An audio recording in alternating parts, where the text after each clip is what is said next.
nggak bisa dipikirkan. Dia hanya bisa dirasakan. Berat nggak? Baru pagi-pagi udah digoreng nih otaknya nih.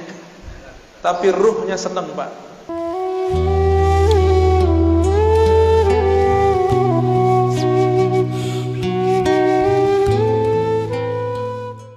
Alhamdulillahilladzi ahyana bihayatihi ahyana biihya'ihi walhamdulillahilladzi a'anana ala dzikrihi wa aqamana bis-salati was-salami ala habibihi walhamdulillahilladzi bismihi yatanawwar kullul qulub walhamdulillahilladzi bisifatihi yataqarrab kullul mawjud. Asyhadu an la ilaha illallah wa asyhadu anna Muhammadan abduhu wa rasuluh.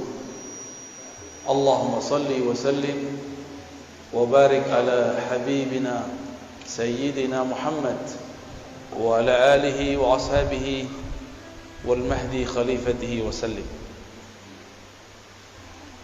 اللهم بك أسمحنا وبك أمسينا وبك نحيا وبك نموت وإليك النشور. بسم الله الذي لا يضر مع اسمه شيء في الأرض ولا في السماء وهو السميع العليم. نعوذ بكلمات الله التامات من شر ما خلق. اللهم إنا نسألك العفو والعافية في الدين والدنيا والآخرة ونسألك أن تخرجنا من ظلمات الوهم والجهل ilal ma'rifati wal ilmi amin ya rabbal alamin. Bapak Ibu jemaah subuh yang diberkahi Allah, Nabi selalu mendoakan umatnya yang bangun di subuh hari dengan mengatakan al barakatu li ummati fi bukuriha, keberkahan bagi umatku yang bangun pada subuhnya, yang segera menghidupkan paginya. Semoga kita termasuk hamba-hambanya Allah, umat Rasulullah yang mendapatkan keberkahan pagi. Cobalah pandang, cobalah lihat sekeliling kita. Siapa yang Allah takdirkan ia bangun subuh hari, Allah berkahi hidupnya, Allah berkahi badannya, Allah berkahi keluarganya. Kecuali yang kemudian hidupnya di luar sunnah Nabi sallallahu alaihi wasallam. Hatta kalaupun itu non muslim, hatta walaupun itu orang-orang yang tidak beriman, jika dia bangun di subuh hari walaupun cuma untuk berolahraga, Allah berkahi tubuhnya dengan kesehatan. Dan jika dilanjutkan, disempurnakan, bangun di subuh hari, bergerak, sujud kepada Allah, dia diberkahi dengan qalbu yang selamat, qalbun salim. Semoga Allah menjadikan qalbu yang hadir pagi ini qalbun yang salim. Amin ya rabbal alamin. Salim, selamat. Salah satu makna selamat adalah al-bara'ah, terbebas. Terbebas dari akidah-akidah yang menyimpang. Materi kita pada pagi ini insyaallah tentang sesuatu yang membuat hati tenang insyaallah, mengenai akidah Ahlus Sunnati wal Jamaah. Suatu kali Nabi ditanya, wahai Rasulullah, siapakah kelompok yang selamat itu? Nabi mengalamkan sebelumnya, sataftariku ummati ala 73 firqah. Umatku akan terpecah menjadi 73 golongan. Semuanya masuk neraka, kulluha finnar illa firqah wahidah, kecuali satu kelompok. Man hiya ya Rasulullah? Nabi ditanya, siapakah mereka wahai Rasulullah? Nabi menjawab, ma ana alaihi wa ashabi, yaitu kelompok yang ana alaihi, aku menjadi imamnya, aku menjadi orang yang dia ikuti. Wa ashabi, jika dia tidak bertemu aku, dia mengikuti sahabat-sahabatku. Inilah yang disebut bersanad, berguru. Lalu apakah yang Nabi ajarkan kepada para sahabat? Bertahun-tahun lamanya Nabi hanya diturunkan surat Al-Ikhlas, Qul huwallahu ahad. Sebelum ada perdebatan sifat 20, sebelum ada perdebatan tauhid, uluhiyah, rububiyah, asma wa sifat, belum ada semua itu. Nabi diberikan yang sempurna dan sederhana. Walaupun saya penganjur untuk belajar sifat 20, tapi kalau Bapak Ibu susah memahaminya, saya berikan jalan yang lebih mudah. Mau? Mungkin di beberapa kajian sudah ada yang mengamati. Itulah yang ada dalam Qul huwallahu ahad.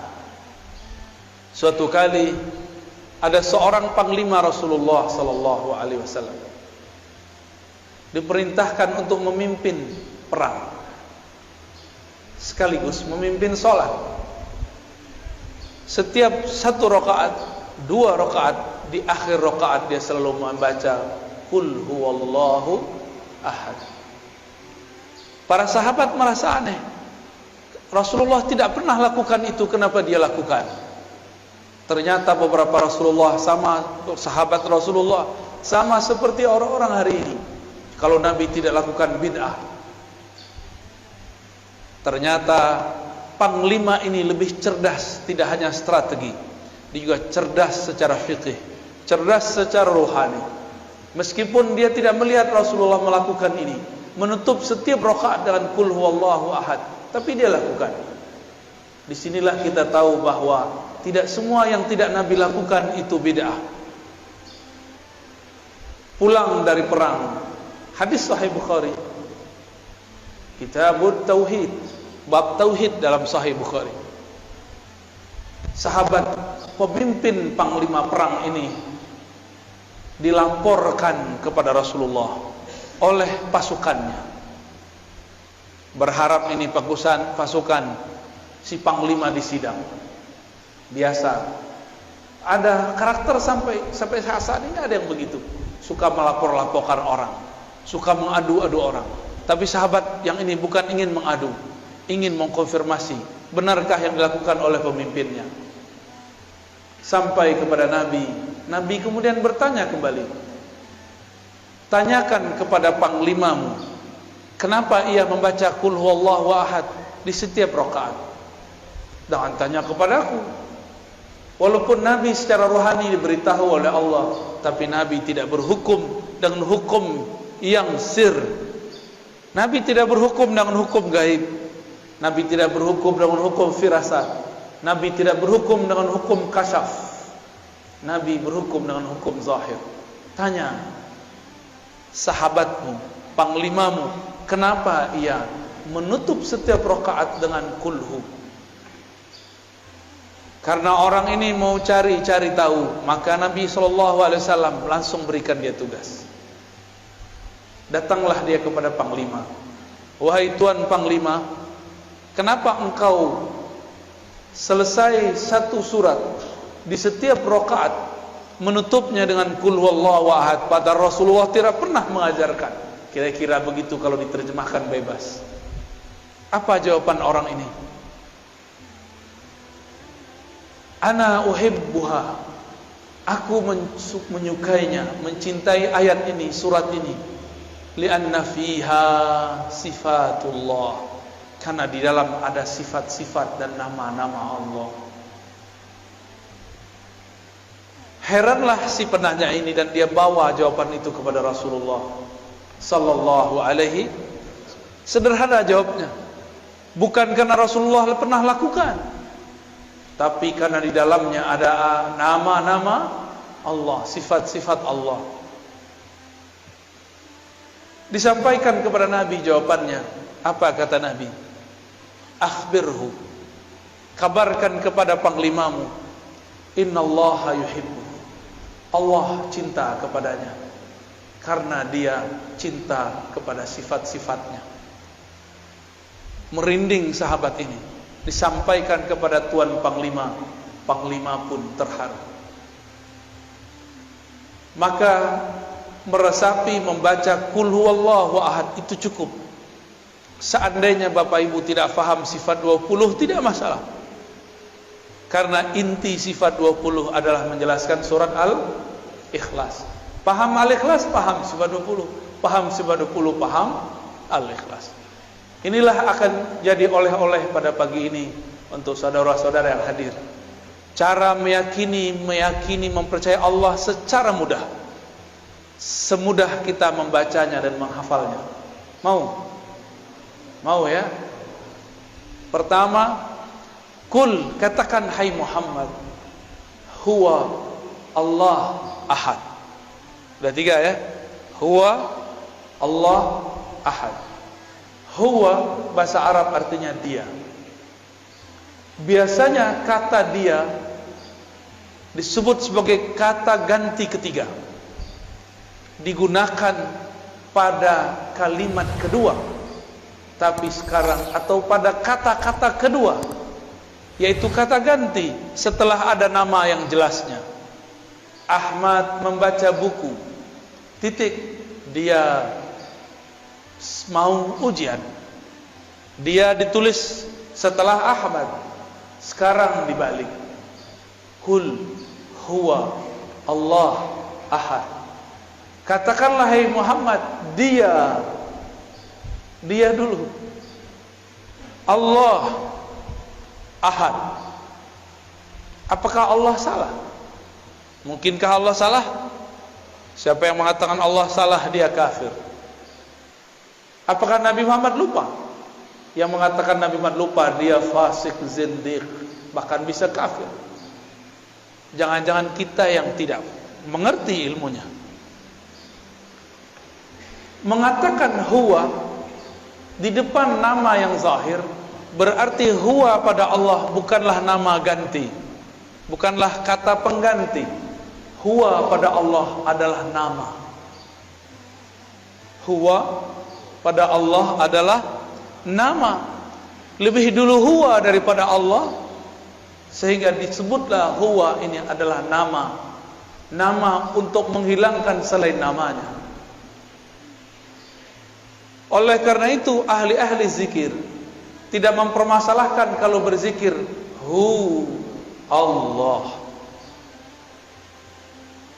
Allah itu lafaznya dari alif lam lam ha, akhirnya adalah hu. Hu berarti dia juga. Lalu waw itu untuk apa? Waw ini disebut waw tambahan zaidah. Asalnya waw itu tidak ada, lalu diadakan dalam bahasa Arab. Maka menjadi huwa, sebenarnya boleh dibaca hu Allah. Berat enggak? Bisa ngikuti? Ya. Hu. Apa yang terjadi di situ? Ada nafas yang dibuang, benar enggak? Hu Allah.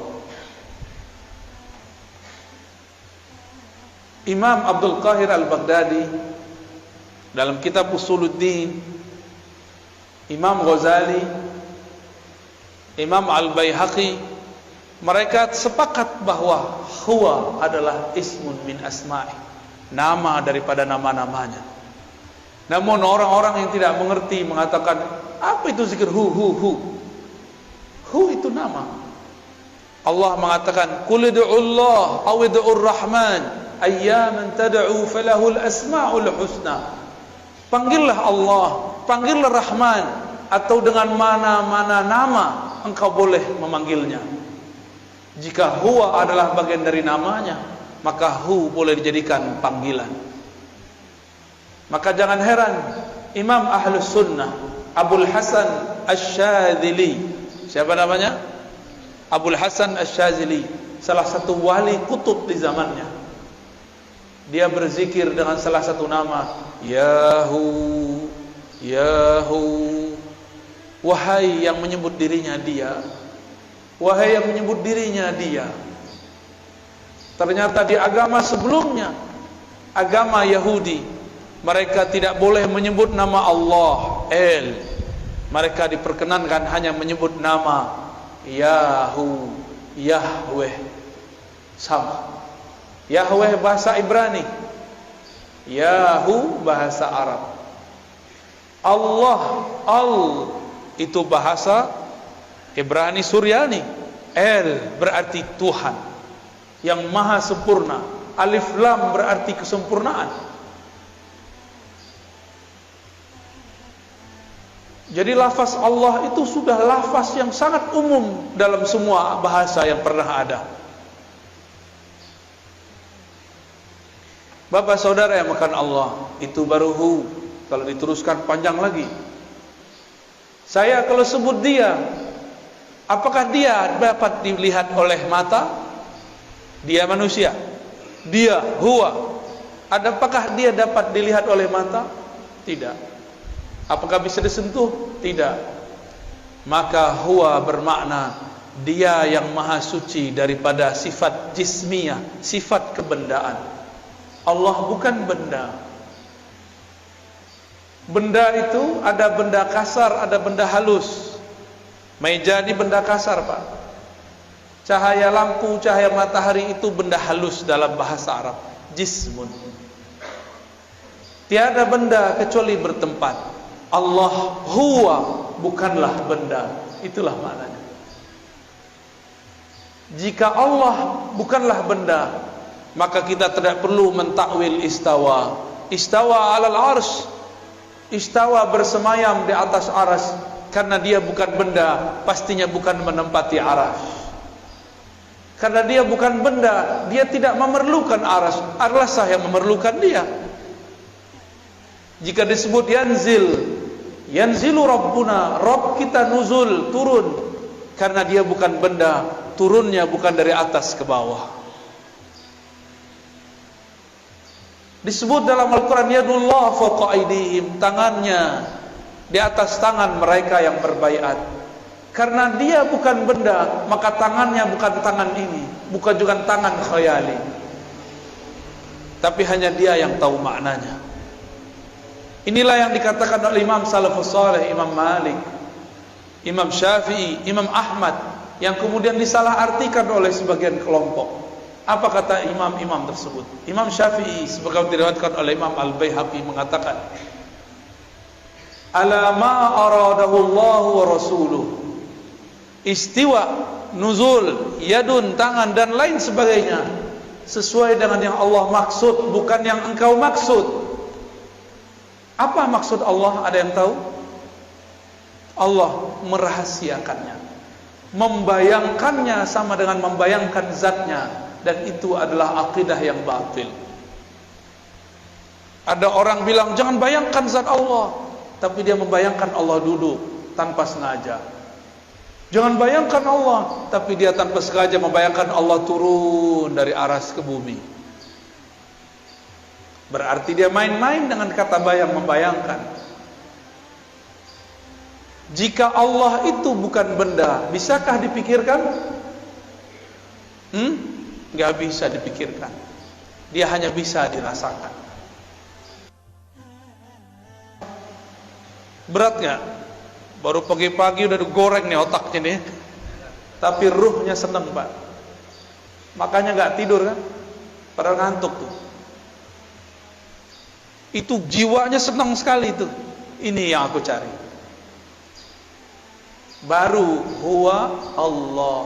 Allah itu ada alif lam. Alif lam pada Allah itu artinya Sang Maha Sempurna, pemilik semua kesempurnaan. Sang Maha Indah, pemilik semua keindahan. Itu mana dari Allah.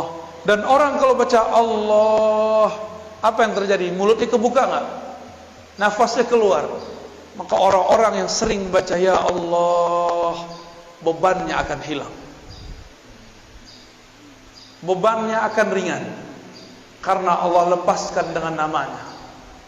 Tiadalah nama Allah masuk pada suatu kolbu, melainkan kolbunya lebih bercahaya dan berkualitas. Kolbunya menjadi berat jika dihisap lebih berat dari langit dan bumi. Makanya kolbu-kolbu wali-wali Allah dipenuhi dengan namanya Allah. Nafasnya dipenuhi namanya Hu. Maka tiada lagi dalam diri orang ini, dari nafas sudah ada Hu, dalam darahnya sudah ada Allah. Lafaz Allah.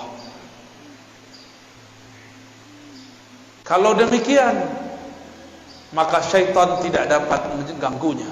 Meskipun tubuhnya bisa dikuasai, tapi kalbunya menjadi singgasana Allah Subhanahu wa ta'ala.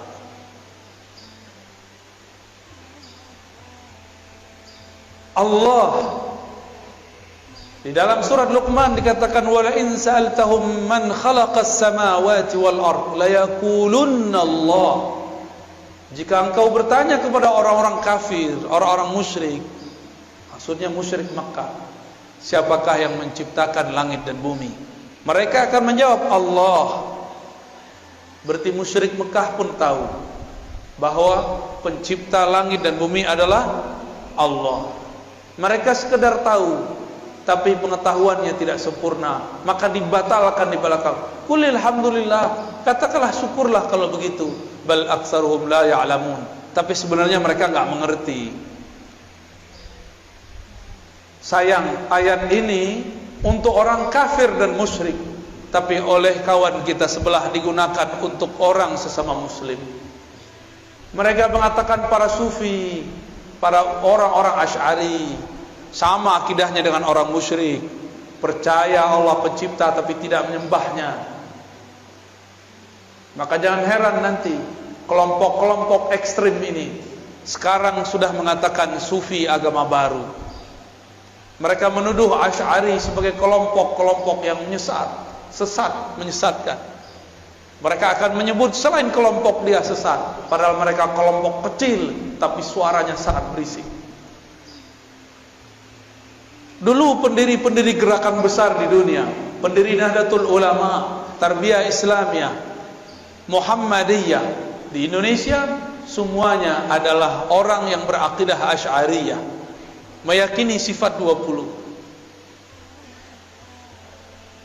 Pendiri Wasliyah, Al-Khairat, NW Nahdlatul Watan, Matali'ul Anwar, semuanya berakidah Asy'ariyah.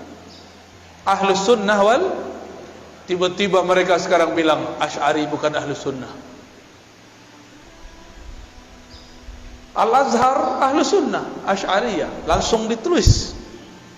Ulama habaib di Yaman, Hadramaut, Al-Habib Umar, Al-Habib Al-Adni, semuanya berakidah Ahlus Sunnah Asy'ariyah.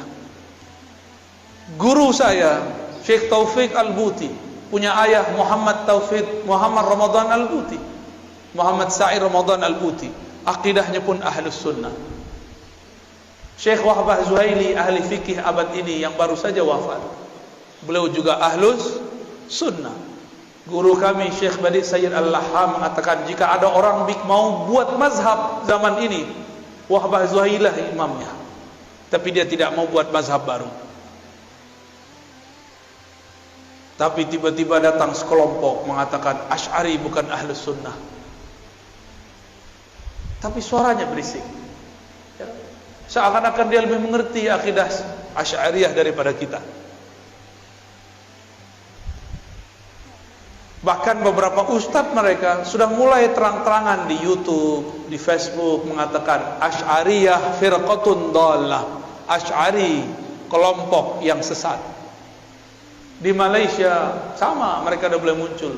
Di India ada satu madrasah Duaiban, itu madrasah untuk kajian-kajian Ahlus Sunnah, kajian hadis. Jemaah tabligh, orang-orang yang mendirikannya berasal dari kajian-kajian yang ada di Duaiban. Dan beberapa madrasah-madrasah sekitar India, Pakistan, mereka berakidah Asy'ariyah Maturidiyah. Datang Albani mengatakan, tidak, kalian sufi baru, kelompok sesat. Di mana lagi? Di Turki ada Badi'uz Zaman Said Nursi. Beliau memegang 7 thariqah lebih kurang. Salah satu thariqah yang ia sebut dalam Masnawinya adalah thariqah An-Naqsyabandiyah. Zikirnya disebutkan zikir khafi. Said Nursi juga dianggap sesat oleh mereka karena Said Nursi berakidah Asy'ariyah Maturidiyah. Itu gerakan hampir satu zaman. Pendiri Jemaah Tabligh Maulana Ilyas Al-Kandahlawi, akidahnya Ahlussunnah. Di Mesir ada namanya Hasan al-Banna, pendiri Ikhwanul Muslimin yang awal, bukan yang setelahnya. Dia Ahlus Sunnah, tapi yang setelahnya Syed Qutb sudah terpengaruh oleh kelompok takfiriyah. Maka saya selalu membedakan Ikhwanul Muslimin Hasan al-Banna dengan Ikhwanul Muslimin Syed Qutb. Jika ada di negeri ini orang mengikuti Ikhwanul Muslimin, kita tanya, Anda mana? Anda ikut imam yang mana? Sebelum itu ada Syekh Muhammad Ali As-Sanusi di Afrika bagian utara. Dia seorang ahli hadis, mursyid tariqah Idrisiyah As-Sanusiyah, berakidah Asy'ariyah, bermazhab Maliki. Apalagi semuanya berakidah Asy'ari. Jika kita sebut akidah Asy'ari sesat. Imam Nawawi yang namanya dicatut hari ini menjadi nama kelompok mereka, akidahnya Asy'ariyah. Siapa lagi? Sebut semua ahli hadis yang kamu tahu, rata-rata dia Asy'ariyah. Jika dia hidup sebelum zaman Asy'ari, akidahnya menjadi dasar Imam Asy'ari. Suatu kali ada seorang imam namanya Abu Dzar Al-Harawi, pemegang sanad Sahih Bukhari. Dia berguru kepada murid dari muridnya Imam Bukhari. Datang ke Baghdad, bertemu kawannya bernama Imam Ad-Daruqutni. Imam Daruqutni ini kemudian bawa Abu Dzar Al-Harawi, penghafal Sahih Bukhari, untuk bertemu seorang syekh di suatu masjid di tengah kota.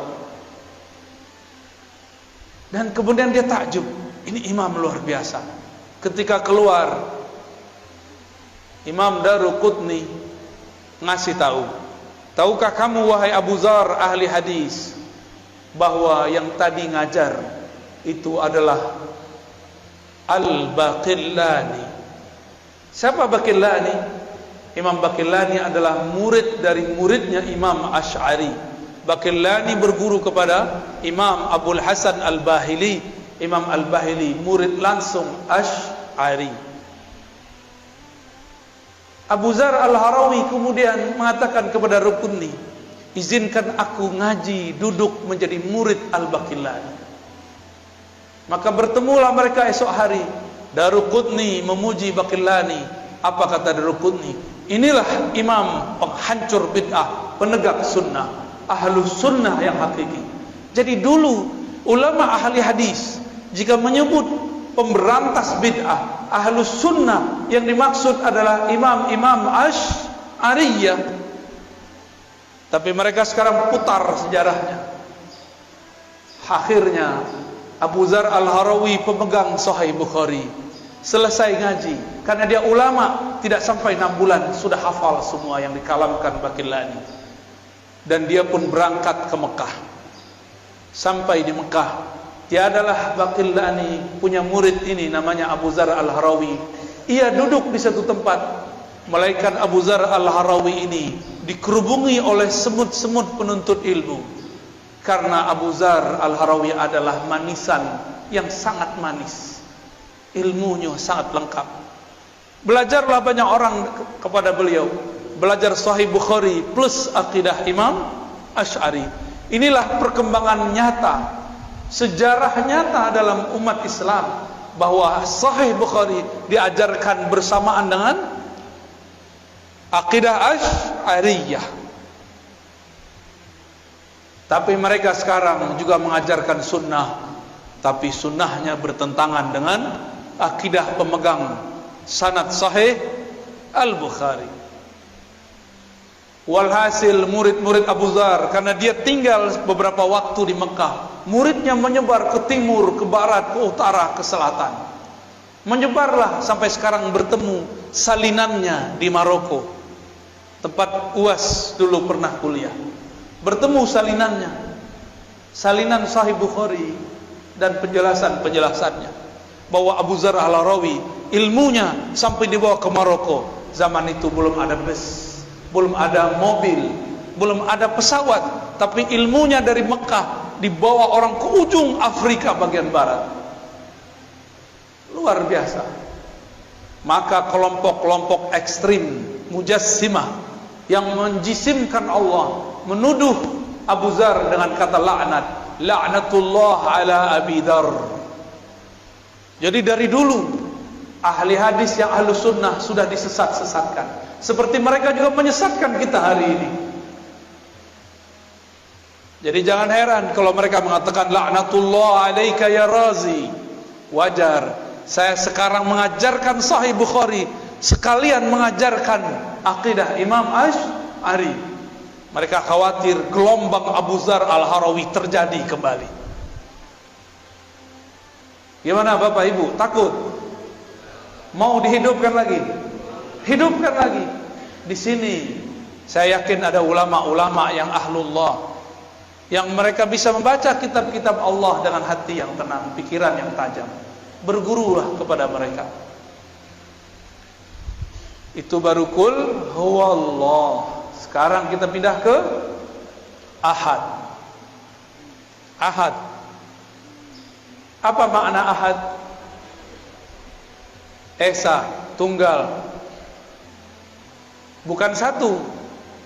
Satu itu masih bisa dibilang. Tunggal tiada duanya. Esa tiada keduanya. Kalau satu masih ada dua. Ini perbedaan angka satu dengan esa. Wahid dengan ahad berbeda. Ahad itu adalah kesendirian Allah dengan zatnya. Bisa diulangi. Ahad itu kesendirian Allah dengan zatnya. Tiada bersamanya kecuali dia semata-mata. Tiada insan, tiada ar-razi, tiada masjid ini, tiada kecuali hanya dia.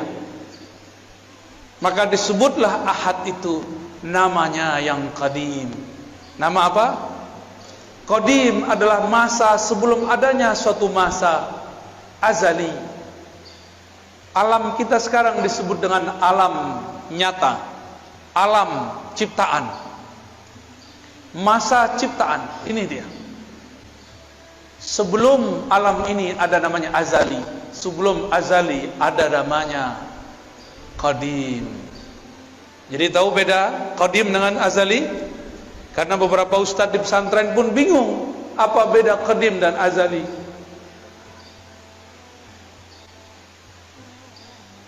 Allah itu qadim, sebutannya ahad, hanya dia sendiri. Qadim berarti ma la yasbikuhu ahadun, ma la yasbikuhu adamun. Allah yang tidak pernah tidak ada. Tidak pernah tidak ada. Negatif kali negatif positif. Tidak berarti iya. Tidak pernah tidak ada berarti selalu ada. Negatif kali negatif positif. Itu makna dari qadim. Maka ahad adalah sifat Allah, sifat zatnya dan sifat salbiyahnya. Apa arti salbiyah? Sifat yang menafikan yang tidak pantas kepada Allah Subhanahu wa ta'ala. Tapi lebih tepat kita artikan yang pertama. Inilah sifat zatnya, dia hanya sendiri. Inilah kalam dari Abu Dzar yang dia dapatkan dari riwayat-riwayat Imam Bukhari. Imam Bukhari dapat dari Abu Musa al-Asy'ari, kakek dari Imam Asy'ari. Abu Musa al-Asy'ari radhiyallahu anhu bertanya, "Wahai Rasulullah, kaifa kana rabbuna?" Bagaimanakah sebenarnya hakikat Tuhan kita? Jadi memang wajar Imam Asy'ari kemudian jadi imam ahli akidah karena kakeknya dulu bertanya akidah. Jadi genetik DNA itu memang suatu hal yang sangat normal. Jangan-jangan Bapak Ibu ini jadi orang soleh sekarang karena doa orang terdahulu. Jangan sok soleh dulu. Jangan-jangan ini berkah dari mereka. Alhamdulillah. Doakan mereka. Maka kita selalu mengatakan Allahumma ighfir lana wa li abaina wa ummahatina. Ya Allah, ampunkan kami dan kakek-kakek kami, orang tua kami, nenek-nenek kami, ibu-ibu kami. Siapa tahu berkah doa mereka kita bisa bangun subuh pagi ini. Alhamdulillahi Rabbil Alamin. Abu Musa bertanya, mengagetkan tentunya. Tapi bagi Rasulullah girang. Kenapa? Ada sahabatnya yang bertanya yang canggih. Nabi jawab, Kana Allah wa la syai'a ma'ah. Itulah makna ahad. Kana Allah, Allah ada. Kana itu bentuk lain daripada kana kainan, kana maujudan. Dia ada. Disitulah muncul kata wujud, ada dalam hadis, tapi tersirat. Yang mengerti ahli akidah, orang cuma ngerti bahasa Arab tidak faham. Maka ada orang mengatakan tidak ada wujud dalam Al-Quran. Betul, tapi secara makna ada. Itu maksud orang yang ngomong gini, cuma dipelintir oleh sebagian orang supaya mengadu umat dengan tokoh-tokohnya. Saya memang mengkritisi beliau, tapi saya juga mengkritisnya secara jujur. Haram mempelintir kata-kata kalau belum selesai kalimatnya. Kritiklah dia, tapi jangan mengkritiknya dengan berbohong atas namanya. Apa kata Nabi? Kana Allah wa la syai'a ma'ah. Dia ada, tiada satupun bersamanya. Dia ada, tiada Ahmad. Dia ada, tiada Muhammad. Dia ada, tiada alam. Dia tiada ada, kita belum ada.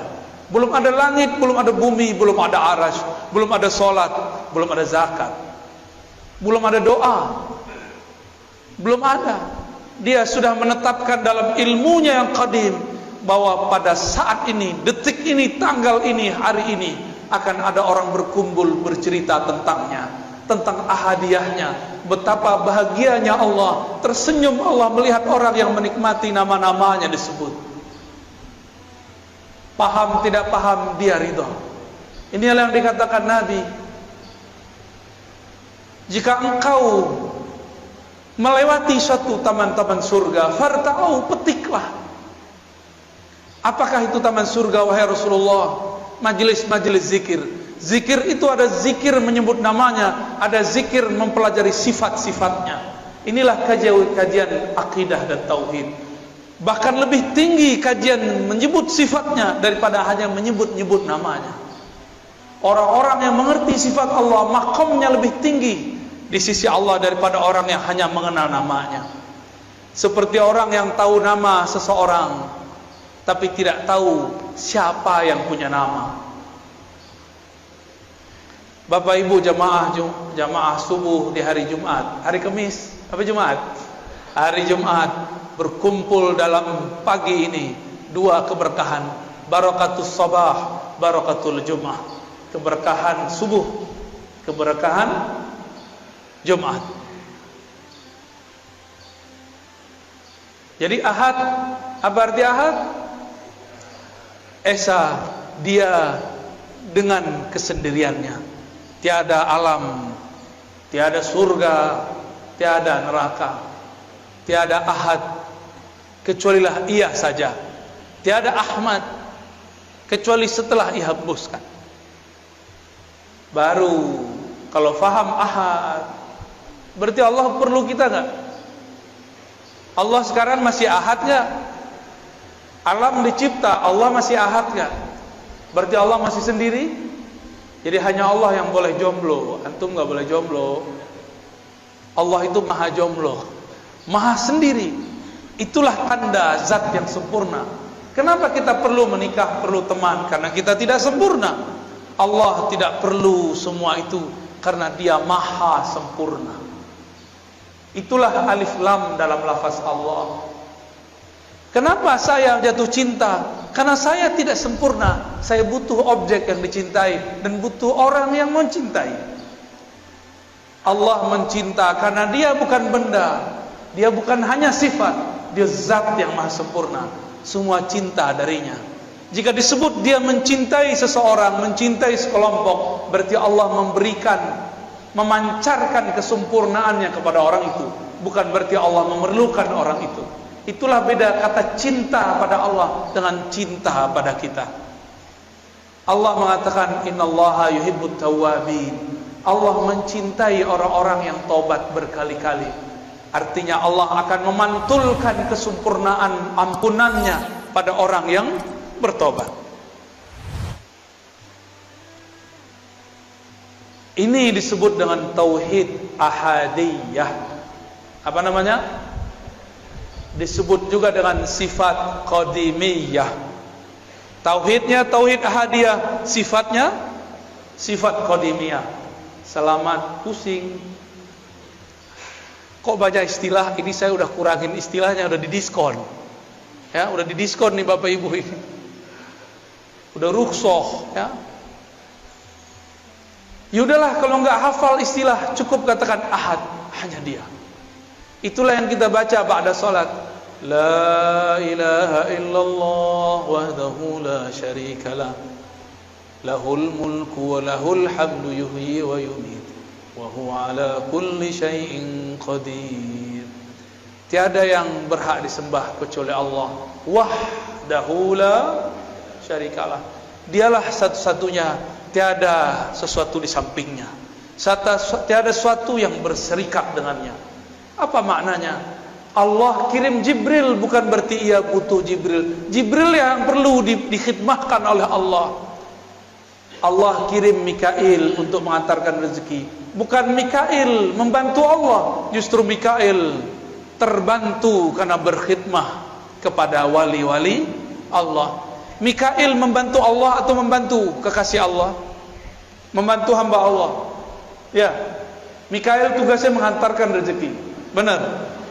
Untuk Allah atau untuk hamba Allah? Jadi Allah perlu Mikail atau Mikail perlu Allah? Mikail perlu Allah. Maka jika disebut istawa al-ars, dia bersemayam di atas aras, bukanlah ia memerlukan aras, justru araslah yang memerlukannya. Kalau bahasa aras itu ilmunya ilmu mi'raj. Semoga nanti ada ustadz yang menjelaskan tentang hakikat mi'raj di sini. Maka akan faham apa makna aras. Aras bukan tempat tinggal, bukan tempat ia berada, karena dia sudah ada sebelum aras. Jika dia ada di atas aras, berarti sudah ada dualisme. Satu dia, satu aras. Berarti syirik. Batal ahadiyahnya. Ahadiyah ini nama lainnya tauhid uluhiyah. Maka tauhid uluhiyahnya kita berbeda dengan uluhiyah yang sebelah. Paham? Mereka tauhid uluhiyahnya Allah bersama aras. Allah di atas aras, berada di atas. Kita tidak. Karena sesuai hadis Bukhari, Nabi lebih faham daripada ente. Nabi ngomong, kana Allah wala syai'a ma'ah. Allah ada, aras belum ada. Maka sekarang dia tetap sendiri, karena dia sempurna, tidak berubah-ubah. Apa ciri-ciri sesuatu yang sempurna? Dia tidak berubah. Apa ciri-ciri sesuatu yang akan sirna? Dia berubah. Bapak dulu lahir udah ada uban Pak? Belum Pak ya? Maaf Pak ya, aneh tanya Pak ya. Lahir udah ada uban belum? Belum. Sekarang ada uban. Berubah gak? Dulu lahir segede ini gak? Sebesar ini gak? Lahir sebesar ini, rojol, emaknya langsung mati. Kenapa? Anaknya lebih gede dari emaknya. Mungkin pecah perut emaknya kali ya. Wah, gak mungkin. Kita lahir kecil, jadi balita, jadi anak-anak, jadi remaja, jadi dewasa, tahu-tahu sudah beruban Pak. Saya sudah ada uban. Untungnya jenggotnya belum beruban, jadi belum ketahuan tuanya. Cuma sok-sok tua. Lihat Pak perubahannya, bercermin sesekali. Ya Allah, aku dulu masih main kejar-kejaran sama temanku. Dulu masih berenang di kali, masih guling-guling di pasir, masih merengek kepada mak bapakku. Sekarang bukan aku yang merengek, anakku merengek, cucuku merengek. Aku sudah berubah ya Allah. Perubahan apa lagi ya Allah? Kalau sudah tua apa lagi? dijemput nyawanya. Sudah siap belum? Tapi kalau sudah kenal ahad harusnya siap. Walaupun amal belum banyak, cukup katakan ya Allah, modalku satu, kul huwallahu ahad, selamat Pak. Jadi nanti kalau mau bangun tidur, bangun dari alam kubur, katakan huwallahu ahad, huwallahu ahad. Malaikat bingung mau hisab. Ini orang udah sakar, udah mabuk berallah, bertuhan. Udahlah, biarin tidur aja lah ya. Temannya Allah, katanya. Ahlullah, aulia Allah. Maka biasakan sebelum tidur baca kul huwallahu ahad. Biasakan bangun tidur baca Allahu ahad. Biar bangun tidur itu, kalau bangunnya nanti bukan di bumi ini, tapi bangunnya di alam barzakh, malaikat penunggu di alam barzakh hormat kepada kita. Wow, ada panglima, ada jenderal wali-wali Allah masuk ke tempat kita. Ayo kita sambut. Mau tidur wajib baca kul, bangun baca Allah ahad, Allah ahad, baru baca doa. Ya, Bapak nggak percaya nanti protes kalau udah meninggal ya. Gimana cara protesnya? Bisa Pak, datangin saya lewat mimpi. Kalau diizinin, biasanya nggak diizinin Pak. Cukup kata malaikat. Malaikat mau nanya, man rabbuka? Kita udah bilang Allah ahad, Allah ahad, Allah ahad, Allah ahad. Bingung malaikat mau nanya, ilmunya lebih tinggi dariku, kata malaikat. Ntar Mungkar Nakir itu tugasnya cuma mengatakan man rabbuk, man nabiyuk, siapa Rabbmu, siapa nabimu. Dua aja tugasnya. Tapi sebelum itu lamanya bukan main. Antara dia dimatikan dan dia dikuburkan, dari dikuburkan sampai ditanya man rabbuka, lamanya bukan main. Gak bisa langsung ketemu Allah Pak. Enak amat langsung ketemu Allah. Kalau gitu saya mau mati langsung aja ya. Gak mudah. Kecuali wali. Wali itu diizinkan. Bapak Ibu yang dimuliakan Allah, itulah tauhid ahadiyah. Tauhid apa? Gampang ya. Dalam ahadiyah terhimpun sifat zatiyah, nafsiyah, dan sifat salbiyah. Allahus Samad, ini yang terakhir ya. Tapi sebenarnya kalau diterusin masih banyak tuh, ada 3 ayat lagi ya. Allahus Samad, Allah lah tempat semua makhluk bergantung. As-Samad inilah sifat ma'ani. Disebut tauhid samadiyah. Itulah yang disebut ilmun hayat sama basar. Ya. Kalam, qadir, yani qudrah, iradah, itu dia di Samad. Allahus Samad artinya semua dari kita, bahkan satu helai di tubuh kita memerlukan campur tangannya. Yang menumbuhkan rambut Allah atau kita? Yang mengedipkan mata kita apa Allah? Yang mendenyutkan jantung Allah apa kita? Beneran? Coba kedipin matanya. Ting. Tuh, nggak kedip. Kedipin matanya, Pak. Bisa? Tuh, jadi kaku kan? Selama ini antum sadar atau tidak mata berkedip? Nggak sadar kan? Itu yang sadar Allah. Jadi kita udah lupa sama mata kita, Allah nggak lupa untuk menggerakkan mata kita. Coba tanya dokter, kalau mata nggak kedip gimana? Rusak mata kita. Ingat nggak Pak jantungnya denyut, berdetak? Nggak ingat. Kita nggak sempet hatta tanya tuh dokter, Pak dokter, Bu dokter, kamu ngurus jantungmu nggak? Bilang ke jantungmu, tung, berdenyut yang biasa dong. Pas ketemu kekasih, dia deg-degan, duh. Kita ngomong ke jantung, tung, yang tenang, tung. Gak bisa, dia bergerak terus. Karena bukan kitalah yang mendenyutkan satu denyutan dalam jantung. Allah Subhanahu. Maka kita gak sadar alam yang dalam tubuh ini bergerak. Apakah Bapak Ibu yang mengalirkan darah ke ujung jari, darah ke ujung rambut, ujung kepala? Ya, rambut kita kan tumbuh di kepala. Di kepala itu ada darah pastinya. Jika dia tersumbat, jadilah uban. Jadi itu udah alarm itu, Pak. Bukan nakut-nakutin, Pak. Emang ini menakutkan, ya. Selamat ketakutan. Allahus Samad. Jangankan alam semesta ini, tubuh yang kecil ini 100% semua adalah pancaran dari Samadnya.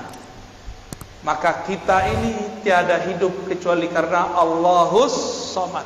Dalam As-Samad itu adalah berkata kun. Jika dia berkehendak, dia berkata kun. Dua sifat ini, ahadiyah, samadiyah, itu gabungan jadi sifat 20. Gampang toh? Tuh khatam langsung sifat 20. Cuma detailnya belum. Mahal itu, Pak. Mahalnya tidak dapat dibeli, tapi karena sayang dikasih juga. Alhamdulillah.